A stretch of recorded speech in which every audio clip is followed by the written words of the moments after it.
Teologi Syiah. Tugas mata kuliah ilmu kalam.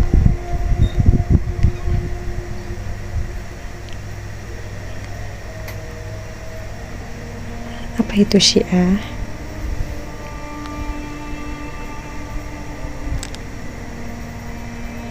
Syiah dari segi bahasa, yakni Syiah adalah pengikut atau golongan. Syiah dalam arti kata lain yaitu tasyasyu, yang berarti patuh atau menaati secara agama dengan penuh keikhlasan tanpa keraguan. Syiah secara terminologis menurut para ulama yaitu yang pertama pendapat dari Syekh Ali Muhammad Al-Jurjani. Beliau mendefinisikan Syiah adalah mereka yang mengikuti Sayyidina Ali dan percaya bahwa beliau adalah imam sesudah Rasul, dan percaya bahwa imam yang tidak keluar dari beliau dan keturunannya.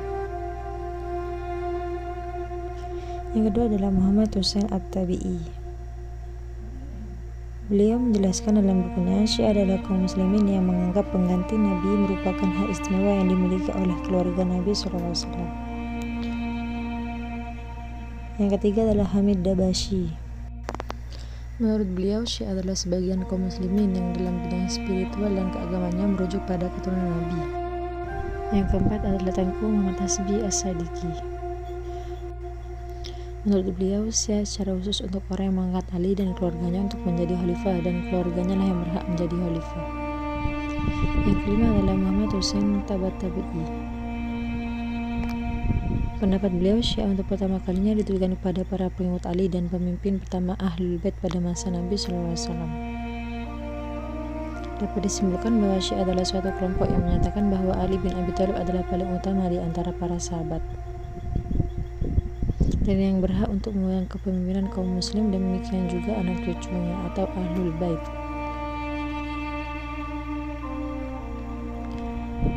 Latar belakang kemunculan Syiah. Syiah sebagai mazhab politik yang pertama lahir dalam Islam. Ada 3 pendapat terkait awal kemunculan mazhab Syiah. Yang pertama adalah Syiah lahir langsung setelah wafatnya Nabi saat perebutan kekuasaan antar golongan Muhajirin dan Ansor di Saqifah Bani Sa'id. Kedua, Syiah lahir pada masa akhir Khalifah Utsman bin Affan atau pada awal kepemimpinan Ali. Ketiga, Syiah muncul pada pasca terjadinya tahkim antara Ali dan Muawiyah. Keempat, menurut Syiah, inti dari ajaran Syiah itu sendiri telah ada sejak zaman Nabi Muhammad SAW. Dari perbedaan pendapat tersebut, yang jelas Syiah muncul ke permukaan setelah adanya kepalut antara Ali bin Abi Thalib dan Muawiyah pada peristiwa peperangan yang berakhir dengan tahkim atau arbitrase di Siffin. Golongan Syiah semakin terlihat pada zaman Khalifah Utsman dan kemudian semakin tumbuh pada masa Khalifah Ali. Ali sendiri tidak pernah berusaha untuk mengembangkannya, akan tapi bakat yang dimilikinya telah mendorong perkembangan itu sendiri. Keilmuan dan Sayyidina Ali bersumber dari hadis Budairikun. Hadis ini merupakan hadis fundamental dalam membentukkan atau munculnya kaum Syiah.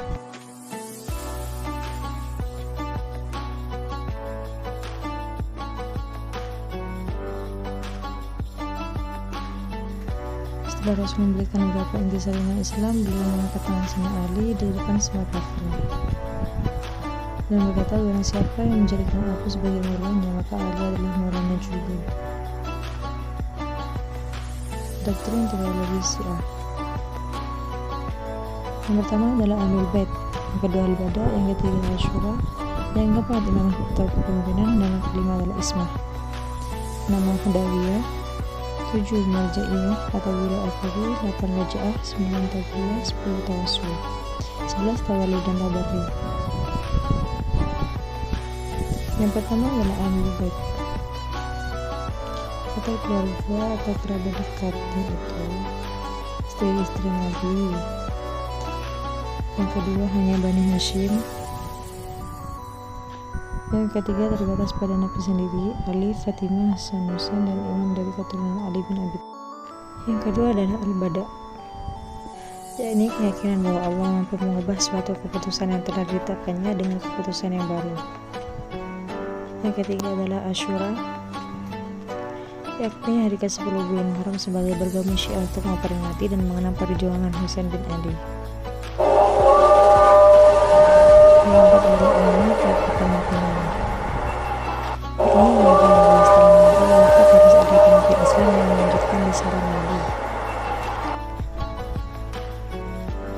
Dan yang kelima adalah ismah, yakni kepercayaan bahwa para imam itu termasuk Nabi SAW telah dijamin oleh Allah dari segala bentuk perbuatan salah ataupun lupa.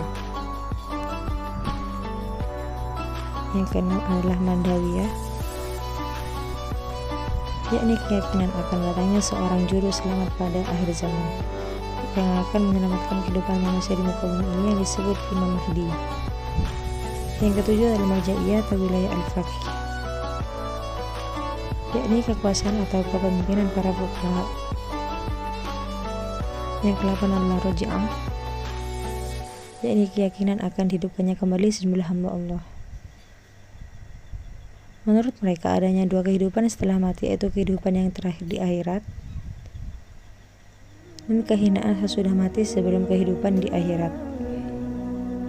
Kehidupan yang terakhir tersebut itulah yang disebut roji'ah menurut mereka. Yang ke-9 adalah taqiyah, artinya takut, yakni sikap berhati-hati demi menjaga keselamatan jiwa karena khawatir akan bahaya yang dapat menimpa dirinya.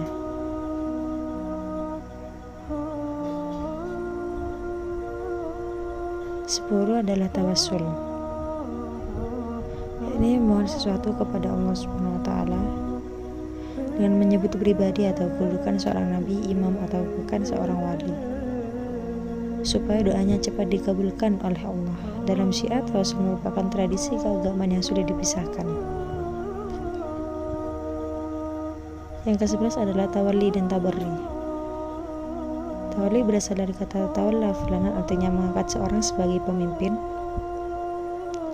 Tabarri berasal dari kata tabarru al-fulan, artinya melepaskan diri atau menjauhkan diri dari seseorang. Maksud dari tawalli tersebut yakni sebagai sikap keberpihakan kepada Ahlul Bait, mencintai, patuh pada perintah dan menjauhi segala larangan mereka. Tabarri dimaksudkan sebagai sikap menjauhkan dan melepaskan diri dari musuh Ahlul Bait. Tabarri juga membenci dan menolak segala yang datang dari mereka, tokoh-tokoh Syiah dan pemikirannya. Tokoh yang populer adalah Ali bin Abi Thalib, Hasan bin Ali, Husain bin Ali. Selain itu, terdapat juga dua tokoh Ahlul Bait yang mempunyai pengaruh dan andil yang sangat besar dalam pengembangan paham Syiah, yaitu Zaid bin Ali bin Husain Zainal Abidin dan Ja'far as-Shadiq. Kedua tokoh ini dikenal sebagai orang-orang besar pada zamannya. Pemikiran Ja'far as-Shadiq bahkan dianggap sebagai cikal bakal ilmu fikih dan usul fikih, karena keempat tokoh utama fikih Islam yaitu Imam Hanifah, Imam Malik, Imam Syafi'i, Imam Ahmad Hambal secara langsung atau tidak langsung pernah menimba ilmu darinya. Pokok ajaran Syiah. Kaum Syiah memiliki pokok-pokok agama yang harus dianut oleh para pengikutnya, yaitu meliputi yang pertama adalah tauhid, yang kedua adalah al-adl, yang ketiga adalah an-nubuwah, yang keempat adalah al-imamah, dan yang kelima adalah al-mu'ad.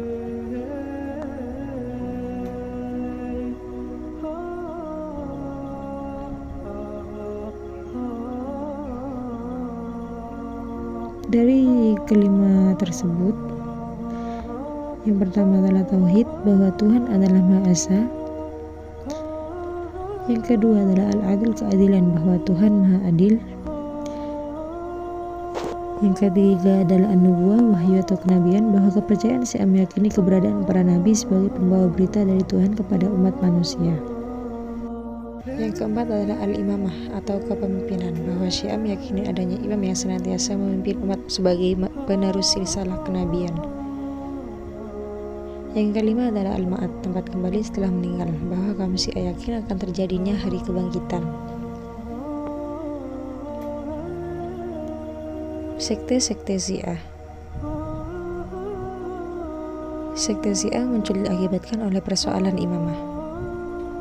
Muncul perselisihan mengenai siapa pengganti setelah Imam Husain bin Ali. Lalu timbul dua kelompok, yakni yakni yang meyakini imamah beralih kepada Ali bin Husain Zainal Abidin, meyakini imamah beralih kepada Muhammad bin Hanafiyah putra Ali bin Abi Thalib dari istri bukan Fatimah. Karena perbedaan itulah timbul berbagai sekte dalam Syiah yang oleh para ahli dibagi 4 golongan besar. Yang pertama adalah golongan Kaisaniyah, yang kedua adalah golongan Zaidiyah, yang ketiga adalah golongan Imamiyah, dan yang keempat adalah kaum Gulat.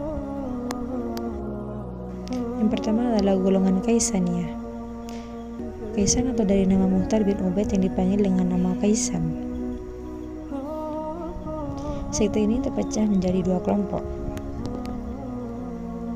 Pertama, yang penyai Muhammad bin Hanafiyah sebenarnya tidak mati, tapi hanya gaib akan kembali lagi ke dunia nyata pada akhir zaman. Mereka menganggap Muhammad bin Hanafiyah sebagai Imam Mahdi yang dijanjikan. Yang termasuk kelompok ini diantaranya yang pertama sekte Al-Karbiyah dan kedua adalah pengikut Abi Ka'b Ad-Darir. Kedua mempercayai Muhammad bin Hanafiyah telah mati, tapi jabatan imamah beralih kepada Abi Hashim bin Muhammad. Yang termasuk kelompok ini adalah sekte Hashimiyah dan pengikut Abi Hashim. Yang kedua adalah golongan Zaidiyah. Sekte yang percaya kepemimpinan Zaid bin Ali setelah kepemimpinan Ali bin Abi Thalib dan tidak mengakui kepemimpinan Ali bin Husain Zainal Abidin karena dianggap tidak memenuhi syarat sebagai pemimpin.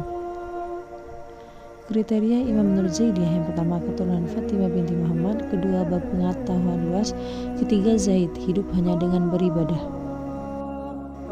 Yang keempat adalah berjihad di jalan Allah, dan yang kelima adalah berani.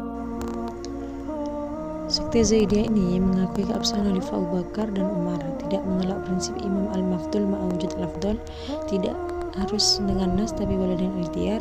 Penganut faham Zaidiyah beraliran teologi Mu'tazilah. Urutan imam dari golongan Zaidiyah yaitu yang pertama Ali bin Abi Thalib, juga dikenal dengan Amirul Mukminin. Yang kedua adalah Hasan bin Ali, juga dikenal dengan Hasan al-Mujtaba. Ketiga adalah Husain bin Ali, juga dikenal dengan Husain Asy-Syahid. Yang keempat adalah Ali bin Husain, juga dikenal dengan Ali Zainal Abidin. Yang kelima adalah Zaid bin Ali, juga dikenal dengan Zaid bin Ali Asy-Syahid.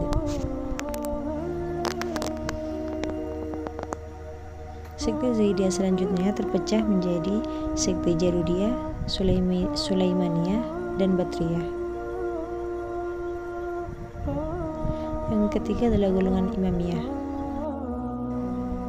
Sekte yang meyakini Nabi Muhammad telah menunjuk Ali bin Abi Thalib sebagai imam penggantinya dengan penunjukan yang jelas dan tegas.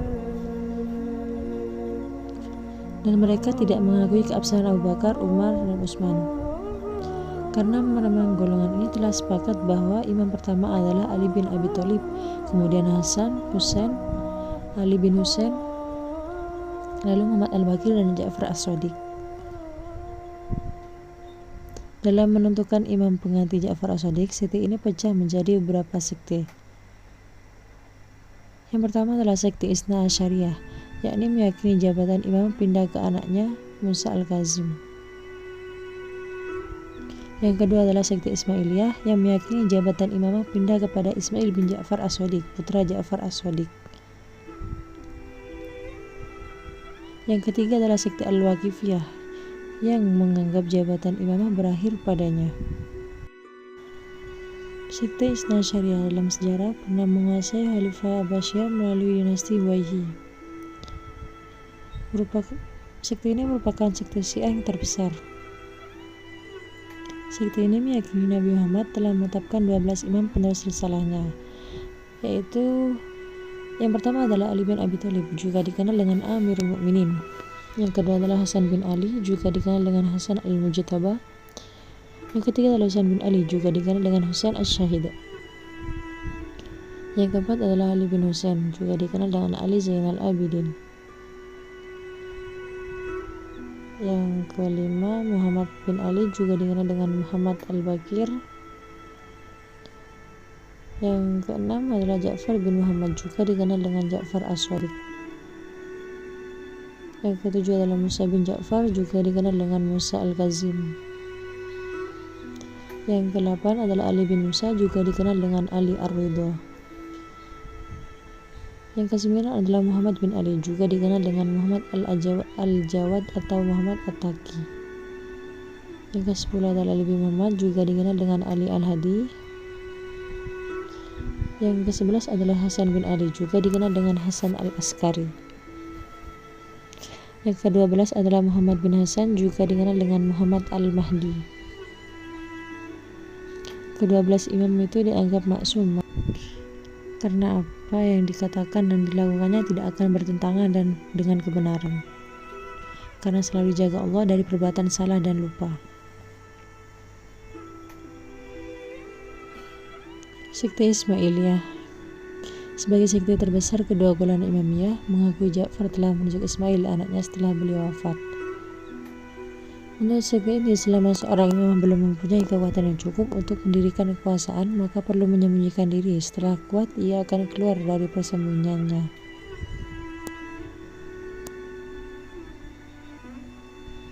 Disebut juga Syiah 7 imam karena mereka meyakini 7 imam dan mereka percaya bahwa imam ke-7 ialah Ismail.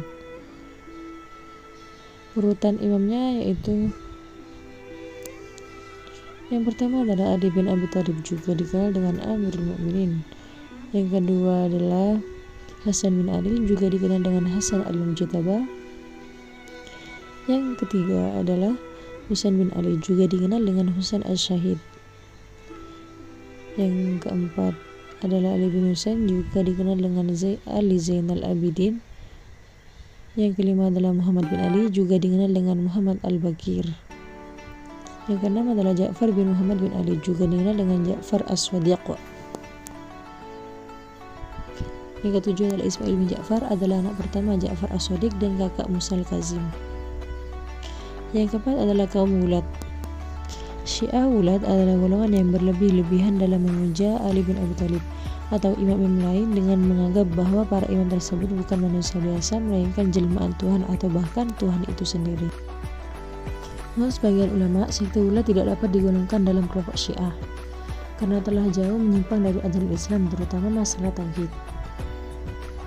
Di antara mereka ada yang menyalahkan bahkan mengutuk Ali bin Abi Thalib karena tidak menuntut haknya dari penguasa yang telah merampas haknya sebagai pengganti atau khalifah sesudah Nabi Muhammad SAW.